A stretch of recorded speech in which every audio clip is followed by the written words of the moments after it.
प्यारे बच्चों, आज हम पढ़ेंगे डीएवी क्लास 7th की हिंदी का 13वां पाठ साहस को सलाम। बच्चों, यह पाठ एक डायरी के रूप में हमारे सामने प्रस्तुत किया गया है। क्या आपको डायरी लेखन विधा पता है कि डायरी लेखन की विधा क्या होती है? आप लोग तो डायरी जरूर देखे होंगे। डायरी में क्या होता है, रोज का ही डेट लिखा होता है और एक डायरी में पूरे एक साल की होती है। एक साल उस डायरी में हर एक डेट को हम लोग अपने जीवन से जुड़ी उस दिन की जो विशेष घटना होती है उसको हम लोग लिखते हैं। ठीक है, तो ये एक डायरी के रूप में हमारे सामने प्रस्तुत हुआ है। मतलब कि जो इस पाठ की जो लेखिका है, इस पाठ की जो लेखिका थी दोस्तों, क्या करती थी, वो डायरी लेखन करती थी और उनकी उस डायरी में से ये चैप्टर उठाया गया है। ठीक है, और चैप्टर का नाम है बच्चों साहस को सलाम। मतलब इस पाठ की जो नायिका है वो क्या थी, बहुत ही साहसी थी। तो चलिए हम लोग उनकी कहानी पढ़ते हैं।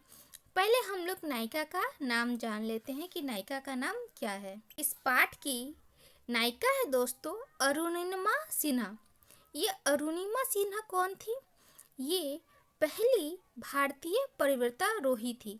पर्वतारोही क्या होती है दोस्तों? ऐसे लोग जो किस पे कर चढ़ाई करते हैं, पर्वत पे चढ़ाई करते हैं। तो ये पहली महिला पर्वतारोही थी जिनको पद्मश्री से, देखिए दोस्तों, ये है अरुणिमा सिन्हा जिनको हमारे राष्ट्रपति, ये कौन है, ये है प्रणब मुखर्जी। वो क्या कर रहे हैं, पद्मश्री प्रदान कर रहे हैं। दोस्तों चलिए वर्ष पढ़ते हैं 2015 मतलब 2015 की कहानी है। मैं राष्ट्रपति भवन के सुसज्जित अशोक कक्ष में बैठी हूँ। पूरा हॉल देश के गणमान्य विशिष्ट अतिथियों से भरा है। उद्घोषक ने देश के चौथे सर्वोच्च सम्मान पद्मश्री के लिए मेरा नाम पुकारा तो मेरी तंद्रा भंग हुई।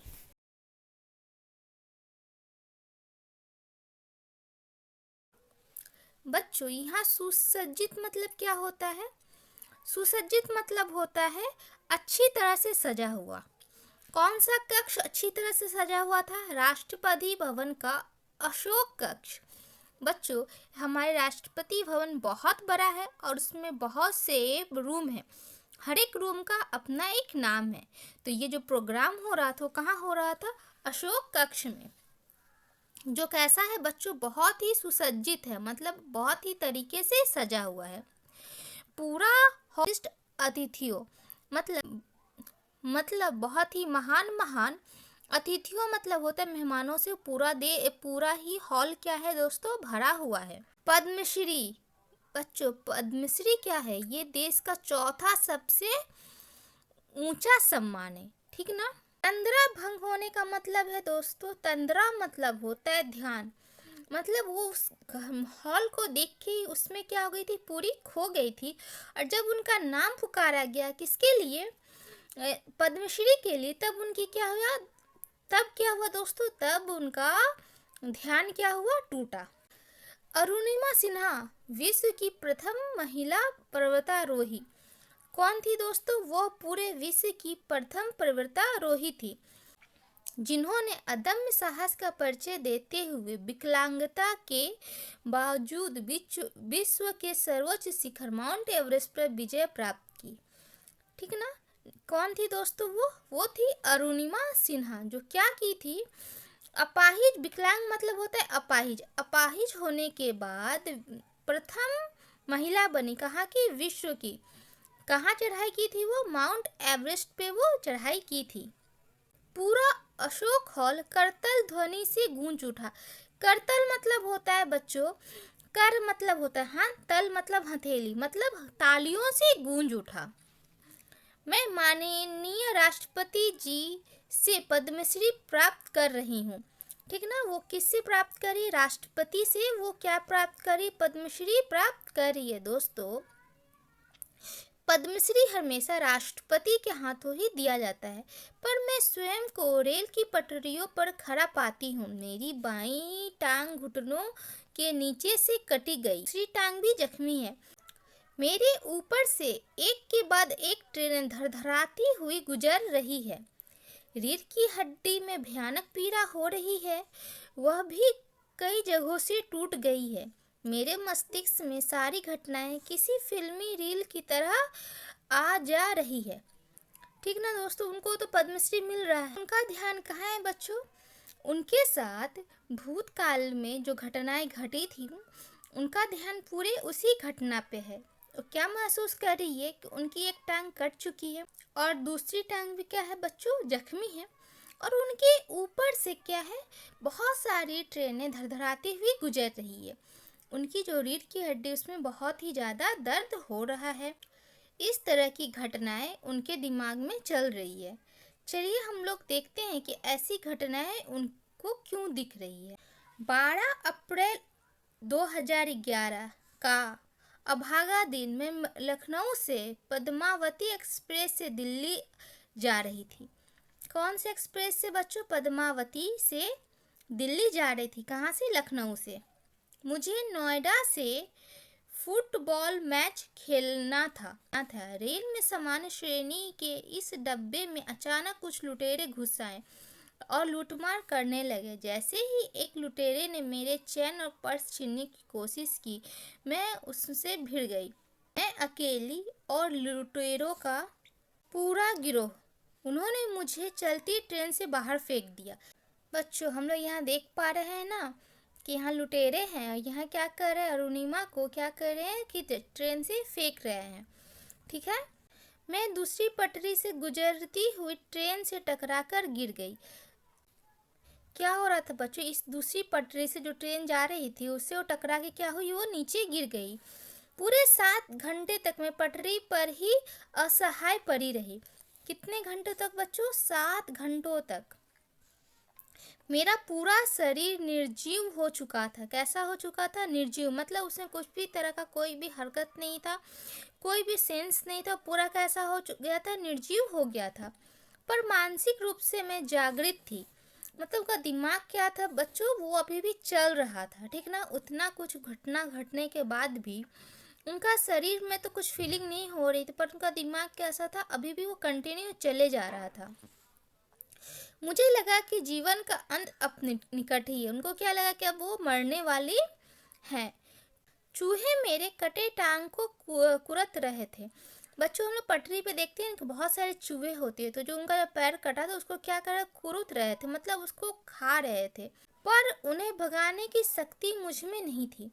वह इतनी शक्तिहीन हो गई थी कि वो चूहे को भी भगा नहीं पा रही थी। सुबह कुछ ग्रामीणों ने मुझे देखा तो मुझे अस्पताल पहुंचाया। कौन पहुंचाए थे बच्चों? कुछ ग्रामीण। आसपास के गांव के लोग को क्या कहा जाता है? ग्रामीण कहा जाता है। तो वहीं आसपास के गांव के कुछ लोग होंगे जो सुबह उनको देखे तो कहाँ पहुंचाए थे? अस्पताल पहुंचाए थे। डॉक्टर ने मेरी जान बचाने के लिए मेरी बाईं टांग को काट कर अलग कर दिया। उनकी बाईं टांग को काट के क्या कर दिया गया था? उनसे, उनके शरीर से अलग कर दिया गया था, क्योंकि उसमें बहुत ज़्यादा ही पॉइजन हो गया था। बरेली का स्थानीय अस्पताल से लखनऊ मेडिकल कॉलेज होते हुए अखिल भारतीय आयुर्विज्ञान संस्थान पहुंच गई। कहाँ से गई बच्चों? पहले वो बरेली पहुंची, फिर वो लखनऊ पहुंची, फिर वो कहाँ पहुंची? अखिल भारतीय आयुर्विज्ञान संस्थान पहुंची।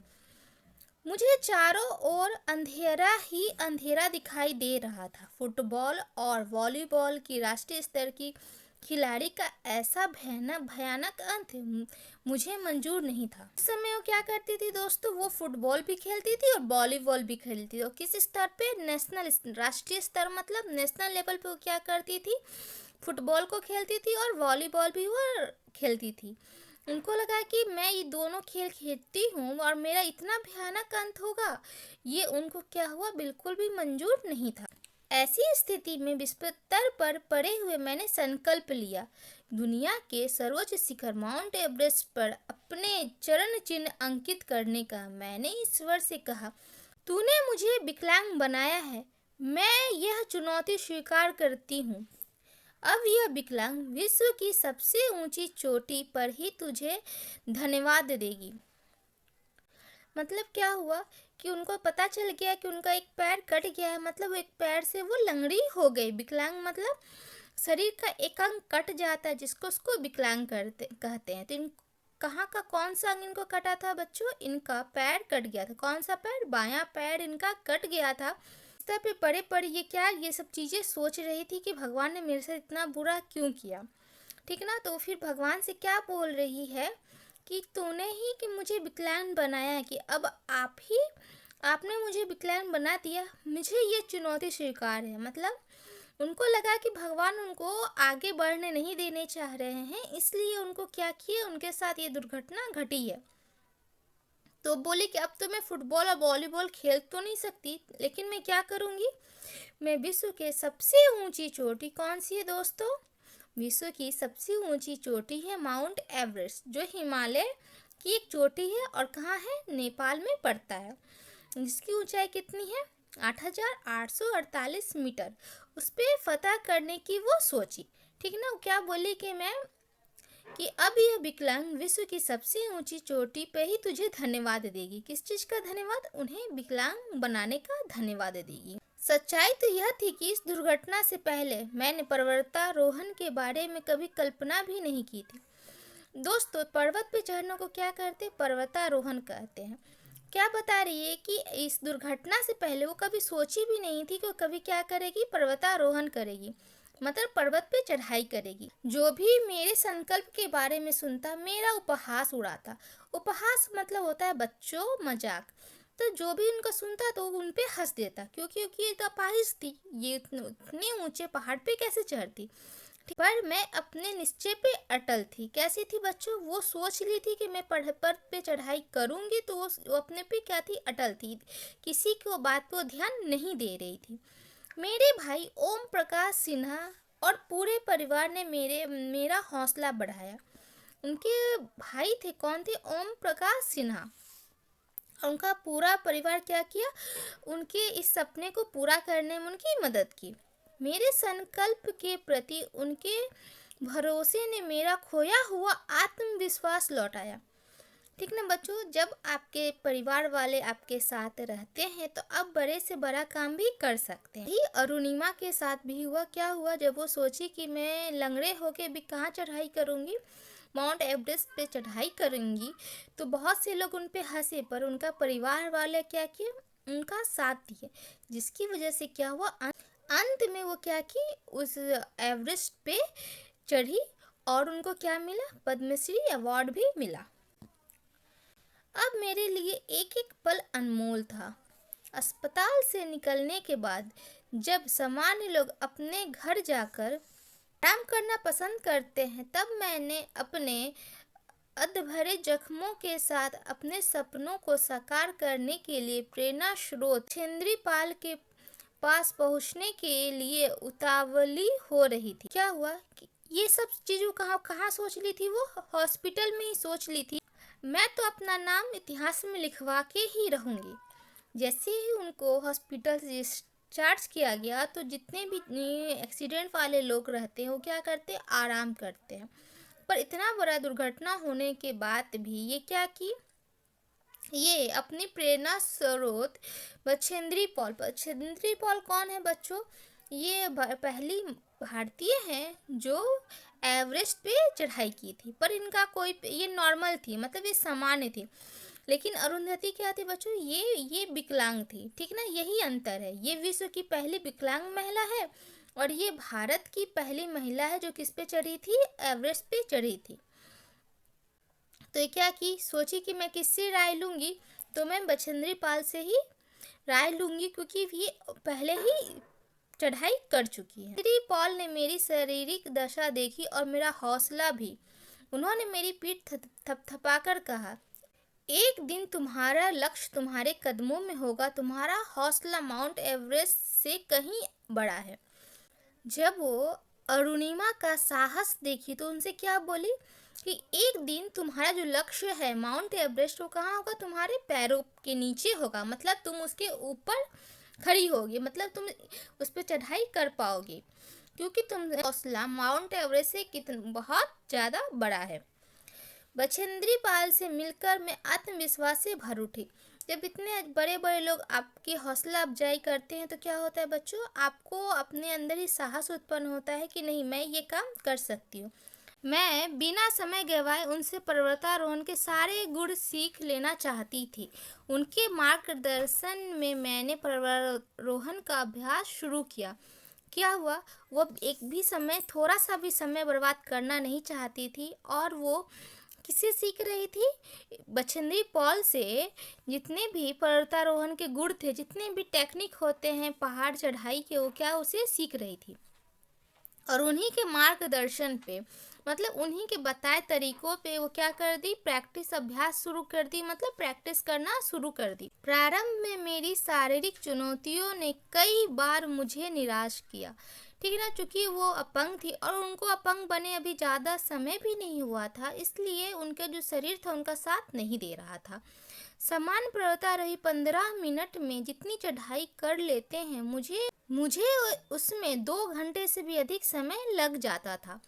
चूंकि वह एक पैर से अपंग महिला थे, इसलिए जो सामान्य जो लोग होते हैं 15 मिनट में जितना ऊंचाई चढ़ पाते हैं, उतना उनको तय करने में बच्चों 2 घंटा से भी अधिक समय लग जाता था। कई बार मेरे मन में हताशा भी पैदा हुई, लेकिन अंत में जीत मेरे हौसलों की ही हुई। ऐसा करने से बच्चों क्या होता है, कभी कभी मन हताश हो जाता है कि मैं कर पाऊंगी कि नहीं कर पाऊंगी, लेकिन वो क्या कि वो हमेशा ट्राई करती रहे, जिसकी वजह से क्या हुआ, अंत में उनकी जीत हुई। 21 मई 2013 को सुबह के 10:55 पर आखिर वह घड़ी आ पहुंची जब मेरा संकल्प साकार हो गया। क्या हुआ बच्चों, 21 मई 2013 की सुबह क्या की, उनका ये सपना पूरा हो गया। वो क्या कह रही है, चलिए आइए हम लोग देखते हैं। मैं अरुणिमा सिन्हा, एक विकलांग, अपने संकल्प और दृढ़ निश्चय के बल पर दुनिया की छत पर खड़ी होकर तिरंगा का आलिंगन कर रही हूँ। मैं चीख चीख कर दुनिया को बताना चाहती हूँ कि मैंने उन लुटेरे को जवाब दे दिया है, जिन्होंने मुझे एक अबला समझकर ट्रेन से बाहर फेंक दिया था।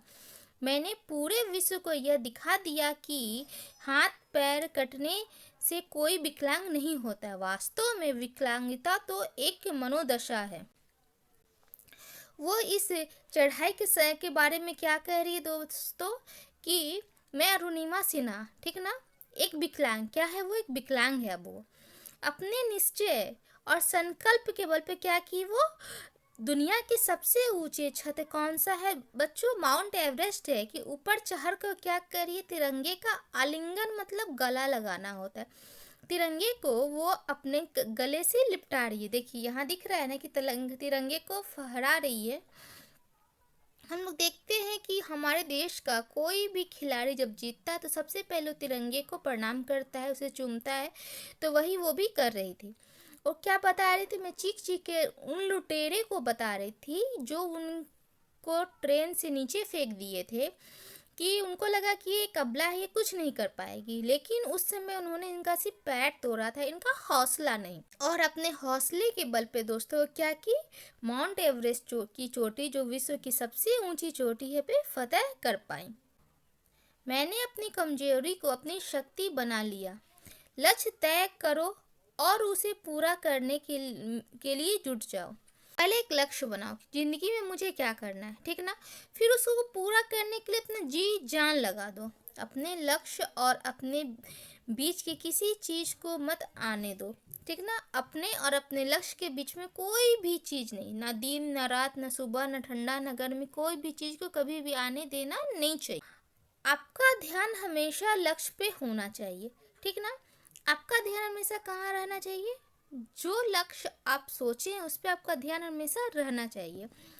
बस इस बात में विश्वास रखो कि आप कुछ भी कर सकते हो। यदि आपकी इच्छा शक्ति इतनी दृढ़ है तो कोई बाधा आपके मार्ग को नहीं रोक सकती, ठीक ना। जब आपकी इच्छा शक्ति दृढ़ है, मतलब आपकी करने की चाहत, उस काम को करने की चाहत अगर बहुत ज़्यादा है तो कोई भी बाधा आपको कभी रोक ही नहीं सकती। मेरा जीवन इस बात का जीवंत प्रमाण है। मतलब उनका जो जीवन है वो खुद ही क्या है, इस बात का प्रमाण है कि कोई भी काम ऐसा नहीं कि कोई नहीं कर सकता, और वो इसका क्या है, जीता जागता एक प्रमाण है। खुद पर विश्वास, दृढ़ इच्छा शक्ति और अपने लक्ष्य प्राप्ति की संपूर्ण समर्पण, यही सफलता का राजमार्ग है। इस मार्ग पर चलकर तो देखिए आपका सपना भी साकार हो जाएगा। वो अंत में क्या बता रही है कि पहले खुद पे विश्वास करो, ठीक ना, कि मुझे कुछ पाना है, फिर अपने लक्ष्य को साधो और फिर उसके पीछे दौड़ो।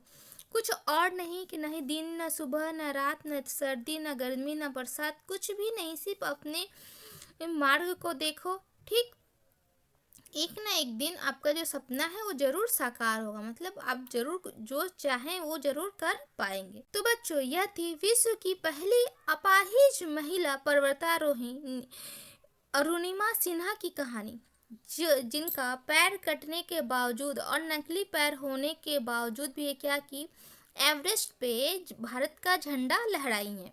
ठीक ना, किसके बल पे, अपने दृढ़ निश्चय और आत्मविश्वास के बल पे।